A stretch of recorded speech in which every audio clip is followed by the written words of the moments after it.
Before the development of electricity and electronic communications, the fastest information could travel was the speed of a horse. Maybe a ship might have been a little bit faster depending on the route, but for the most part, the speed of information was limited to the speed of a human. However, there was one exception to this. It was a communications method that could carry only small amounts of information, it only worked in one direction, and the number of messages you could send was limited. But it was faster than anything else. It was used for centuries and was still relied upon even after the invention of radio. Learn more about homing pigeons and how they were used throughout history on this episode of Everything Everywhere Daily.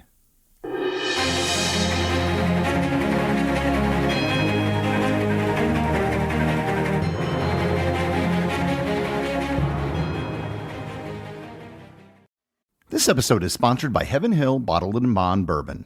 I recently had the chance to try Heaven Hill Bottled and Bond, and I can attest to its exceptional aromas with hints of caramel and vanilla intertwining with its oakiness, which provide a well-rounded flavor profile. Taking a sip is akin to experiencing a piece of bourbon history firsthand. Heaven Hill Distillery may be America's most quintessential bourbon distillery. Established in 1935 after the end of Prohibition, the distillery was established by the Shapiro family and has remained a family-owned distillery to this day. In 1897, Congress passed the Bottled in Bond Act, which set forth strict rules for any bourbon labeled bottled in bond. Heaven Hill Bottled in Bond Bourbon goes beyond the stringent requirements of the law by aging its bourbon for 7 years, not 4. The end result is a gold medal-winning bourbon that truly stands out. Available nationally, look for a bottle at your local store. Heaven Hill Bottled in Bond. Heaven Hill reminds you, think wisely, drink wisely. This episode is sponsored by ButcherBox. You've probably heard the old adage that you are what you eat. Nowhere is this more true than with the meats and seafood you consume. That's why ButcherBox sources only the highest quality meats and seafood. All of their beef is grass-fed and grass-finished. All of their chicken is pasture-raised, and all of their seafood is wild-caught.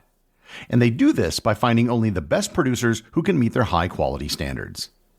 Make a commitment to eat better this year with the best meat and seafood on the planet delivered directly to your door.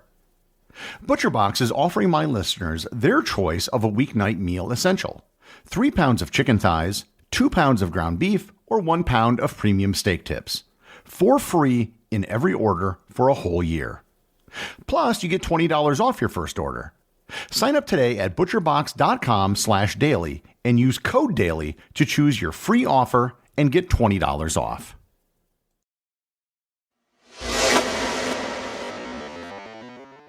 You might be thinking that an episode on pigeons is one of the less serious episodes that I've done.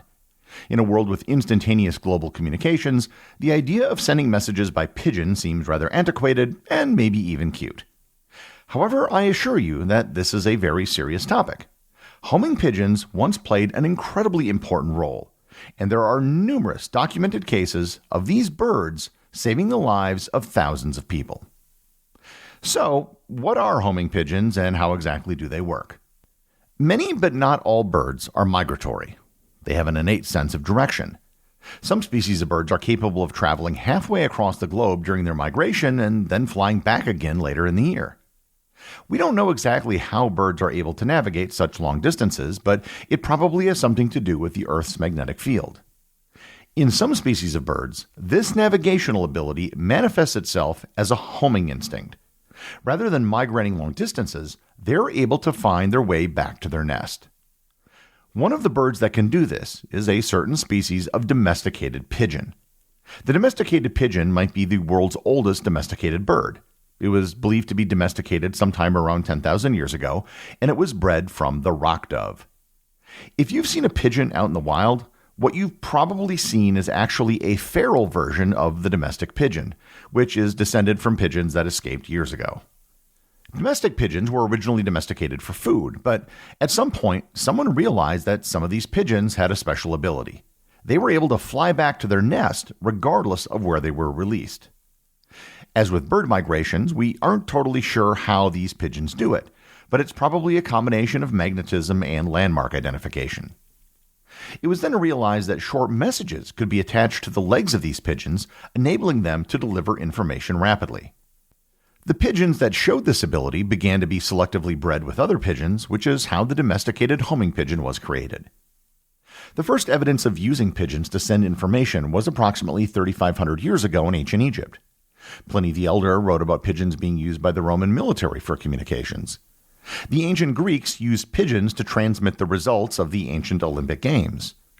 The Islamic Caliphate, when it was centered in Baghdad, also used messenger pigeons as a means of communication, and Genghis Khan also did as well. The Republic of Genoa developed a series of defensive watchtowers out in the Mediterranean, and each one had homing pigeons to send notifications quickly back to Genoa in the case of attack. As antiquated as sending messages via pigeon seems today, messenger pigeons only grew in popularity during the 19th and early 20th centuries. Even in a world with telegraph lines, telegraph cables didn't go everywhere, and there was a need for messages to be sent from soldiers in the field back to their headquarters.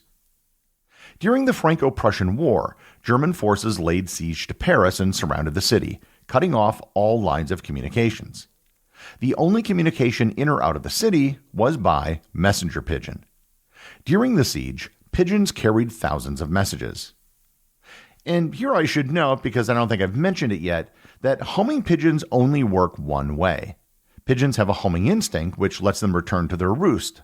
However, they can't go back and forth between arbitrary points. So, if you want to send a message back to a central command post, you have to bring a pigeon with you. During the siege of Paris, the roosts were located in the city. So, how did the pigeons get out of the city if all access in and out of the city was closed? They would actually send pigeons in balloons. People outside the city would then pick the pigeons up, attach messages to them, and send them back to Paris. The pigeon service during the siege of Paris was also one of the first to use microfilm. By shrinking down multiple letters to a single photographic image, an estimated 1 million communications were sent during the 4 months of the siege, using around 1,000 pigeon dispatches. Other countries observed the success of the pigeon communication system during the Franco-Prussian War and adopted their own pigeon service in the years that followed. By the start of the First World War, almost every major power had a pigeon service, save for Britain, which had actually terminated their service prior to the war. During the Battle of the Marne, the French brought 72 portable pigeon lofts with them for communications. In 1917, the United States Army Signal Corps established the U.S. Army Pigeon Breeding and Training Center in Fort Monmouth, New Jersey. During the war, the pigeons more than proved their worth. The most famous case was that of a pigeon called Cher Ami, which is French for dear friend. Cher Ami was actually a British pigeon that was donated to the U.S. Army Signal Corps. It flew 12 missions successfully during the war, but it was its last mission, which is the one it was most remembered for. On October 3, 1918, during the Battle of the Argonne Forest, a unit of 550 men of the 77th Division, led by Major Charles White Whittlesey, was trapped in a low-lying area behind enemy lines. In addition to being behind enemy lines without food or ammunition, American forces were starting to fire on their position, not knowing that they were there. Despite not having food or ammo, they did have pigeons. They attempted to send a message, but the Germans, suspecting that they might communicate by pigeon, shot the first one down. Then they sent another pigeon, which was also shot down by the Germans. Finally, Cher Ami was sent. The message attached to his leg read as follows, quote, "We are along the road parallel to 276.4. Our own artillery is dropping a barrage directly on us. For heaven's sakes, stop it." When Cher Ami was set loose, the Germans saw it again and fired. The pigeon fell into some brush, having been hit. However, it soon began flying again and made it back to its roost at division headquarters, approximately 25 miles or 40 kilometers away. He made the trip in just 25 minutes. When the pigeon team found the bird, he had been shot through the chest, had lost an eye, and had one leg dangling by just a tendon. Medics did what they could to treat Cher Ami. However, the message did get through, and 194 men were saved. The unit was dubbed the Lost Battalion and became one of the most celebrated stories to come out of the war. The messenger pigeon Cher Ami was actually awarded the Croix de Guerre medal with a palm oak leaf cluster by the nation of France. The story of Cher Ami became known to almost all American school children after the war. However, Cher Ami was not the only pigeon hero of the war. Another pigeon by the name of President Wilson, just a day after Cherami's flight, was sent on behalf of an infantry unit that was under fire. Like Cherami, President Wilson was hit, but managed to deliver his message for artillery support. There was one German pigeon that was captured by the Americans and became a breeding pigeon after the war. Nicknamed Kaiser, he remained in service until his death in 1948, being the only pigeon to have served in both wars. The pigeon service proved to be a success, so it continued after the war. The United States Army Pigeon Service remained, and the British resurrected its pigeon service in 1939, the National Pigeon Service. The American Pigeon Service had 3,150 soldiers and 54,000 war pigeons in its ranks going into the Second World War. The British had over 200,000 homing pigeons in service across all of its branches during the war. As in the First World War, pigeons again proved surprisingly useful, even in a war that extensively used radio communications. When the Allies landed on the beach in Normandy in 1944, they didn't have any secure radio communications, and they didn't want to give away their position in just the first few hours of the invasion. So they used homing pigeons to send the first messages of the successful landing back to Britain. The first pigeon to get back was named Gustav. Perhaps the most famous pigeon of the war was named G.I. Joe. On October 18, 1943, he saved the lives of approximately 1,000 British soldiers stationed in the Italian village of Calvi Vecchia. The soldiers were at risk of being bombed by their own Allied forces, who were unaware that the British had recently captured the village from the Germans. Released over 20 miles away from British headquarters, G.I. Joe flew this distance in an astonishing 20 minutes, delivering the message in time to call off the airstrike only minutes before it was scheduled to begin. In 1943, the United Kingdom established the Dickon Medal to honor heroic animals that served during the Second World War. It's been likened to the Victoria Cross for animals. And of the 54 medals awarded during the war, 32 of them were given to pigeons. Needless to say, organized homing pigeon services didn't survive very long after the war.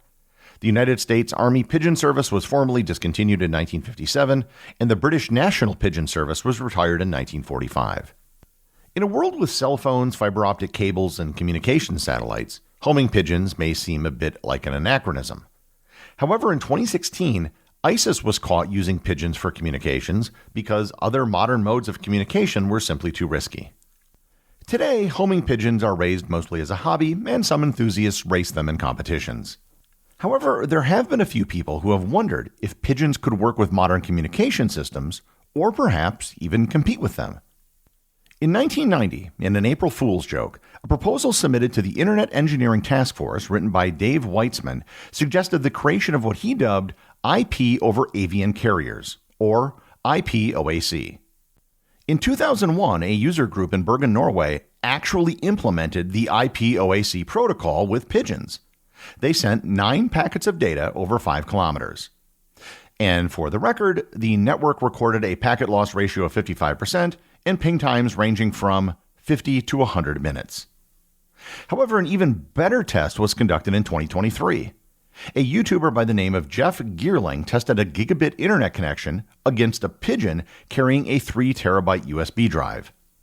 The pigeon was sent at the same time that a large file began being copied over the internet. The pigeon traveled only a mile, but it was able to transfer data significantly faster than the internet connection. In fact, he extrapolated that a pigeon with 3 terabytes of storage would be faster for all distances less than 600 miles or 965 kilometers. And to the best of my knowledge, a test at those distances has never been attempted. The era of the homing pigeon has ended. Nonetheless, you should at least recognize that for several thousand years, the fastest means of communication available to humans was the pigeon. The executive producer of Everything Everywhere Daily is Charles Daniel. The associate producers are Peter Bennett and Cameron Kiefer. Today's review comes from listener KLC number 2 on Apple Podcasts in the United States. They write, "Varied and interesting. I love to learn and love Everything Everywhere Daily. The content spans such a wide range that it's interesting and engaging. I've been listening for less than a year, so I've not made it back through all of the previous podcasts yet. I have recommended this to many friends. Thanks for your research work on putting these together." Well, thank you, KLC number 2. Just keep at it going through those past episodes. Then one day, hopefully sooner rather than later, you too will become a member of the Completionist Club. And on that day, you will be welcome into the Completionist Clubhouse with open arms. Remember that if you leave a review or send me a boostagram, you too can have it read on the show. Doing the pigeon, doing the pigeon, dancing a little smidgen of the kind of ballet sweeps me away, doing the pigeon, doing